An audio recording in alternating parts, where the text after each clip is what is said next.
بسم اللہ الرحمن الرحیم۔ ابتدا ہے رب کریم کے بابرکت نام سے جو بڑا مہربان نہایت رحم والا ہے۔ سامری جادوگر اور بچڑا۔ فرعون کی ہلاکت کے بعد بنی اسرائیل اس کے پنجے سے آزاد ہوگا سب ایمان لائے۔ حضرت موسیٰ علیہ السلام کو خدا بند کریم کا یہ حکم ہوا کہ وہ 40 راتوں کا کوہ طور پر اعتکاف کریں،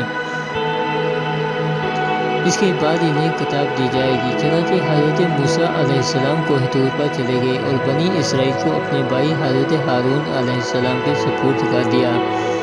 اب 40 دن تک دن بھر روزہ دار اور رہ کر ساری رات عبادت میں مشغول رہتے۔ سامری بنی اسرائیل میں ایک حرامی شخص تھا جس کا نام سامری تھا، جو طبی طور پر نہایت گمراہ اور گمراہ کن آدمی تھا۔ اس کی ماں نے برادری میں رسوائی اور بدنامی کے ڈر سے اس کو پیدا ہوتے ہی پہاڑ کے ایک غار میں چھوڑ دیا تھا، اور حضرت جبرائیل علیہ السلام نے اس کو اپنی انگلی سے دودھ پلا پلا کر پالا تھا، اس لیے یہ حضرت جبرائیل علیہ السلام کو پہچانتا تھا۔ اس کا پورا نام موسیٰ سامری ہے، اور حضرت موسیٰ علیہ السلام کا نام بھی موسیٰ ہے۔ موسیٰ سامری کو حضرت جبرائیل علیہ السلام نے پالا تھا، اور حضرت موسیٰ علیہ السلام کی پرورش فرعون کے گھر میں ہوئی تھی، مگر خدا کی شان کے مطابق فرعون کے گھر میں پرورش پانے والے موسیٰ علیہ السلام کے خدا کے رسول ہوئے،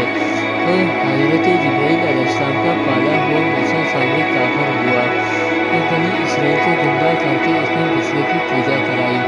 اس بارے میں کسی عارف نے کیا خوب کہا ہے، یعنی جب کوئی آدمی ازل سے ہی نیک بخت نہیں ہوتا تو وہ بھی نامراد ہوتا ہے، اور اس کی پرورش کرنے والے کی کوشش بھی ناکام اور نامراد ہوتی ہے۔ دیکھ لو، موسیٰ سامری جو حضرت جبرائیل کا پالا ہوا تھا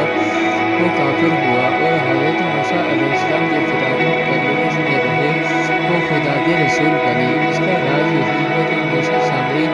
ازلی شقی اور پیدائشی بدبخت تھا، تو حضرت جبرائیل علیہ السلام کی تربیت اور پرورش نے اس کو کچھ بھی نفع نہ دیا، اور وہ کافر کا کافر ہی رہ گیا۔ اور حضرت موسیٰ علیہ السلام چونکہ ازلی صالح اور نیک بخت تھے، اس لیے فرعون جیسے کافر کی پرورش سے بھی ان کو کوئی نقصان نہ پہنچا۔ جن دنوں حضرت موسیٰ علیہ السلام کوہ طور پر معتکف تھے، سامری نے ان کی غیر موجودگی میں وہ غنیمت جانا اور یہ فتنہ برپا کر دیا کہ اس نے بنی اسرائیل کے سونے چاندی کے زیورات کو مہنگا ٹھہرایا اور اسے ایک بچڑا بنایا، اور حضرت جبرائیل علیہ السلام نے گھوڑے کی طرف کی خاک جو اس کے پاس موجود تھی، اس نے وہ ہاتھ بچڑے کے منہ میں ڈال دی تو وہ بچڑا بولنے لگا۔ پھر سامری نے بنی اسرائیل سے یہ کہا کہ اے میرے قوم، حضرت موسیٰ علیہ السلام کوہ طور پر خدا عز و جل کے دیدار کے لیے تشریف لے گئے ہیں، حالانکہ تمہارا خدا تو یہی بچڑا ہے، لہٰذا تم لوگ اس کی عبادت کرو۔ سامری کی اس تقریر سے بنی اسرائیل گمراہ ہو گئے، اور 12,000 آدمی کے سوا ساری قوم نے چاندی سونے کے بچڑے کو بولتا دیکھ کر اس کو خدا مان لیا، اور اس کے آگے سر پر سجود ہو کر اس بچڑے کو پوجنے لگے۔ چنانچہ خداوند قدوس کا ارشاد ہے، اور موسیٰ کے بعد اس کی قوم اپنے زیوروں سے ایک بچڑا بنا بیٹھی ہے، جان کا دھاڑ گائے کی طرح آواز کرتا ہے۔ جب 40 دنوں کے بعد حضرت موسیٰ علیہ السلام خدا عز و جل سے ہم کلام ہو کر تورات شریف ساتھ لے کر بستی میں تشریف لائے اور قوم کو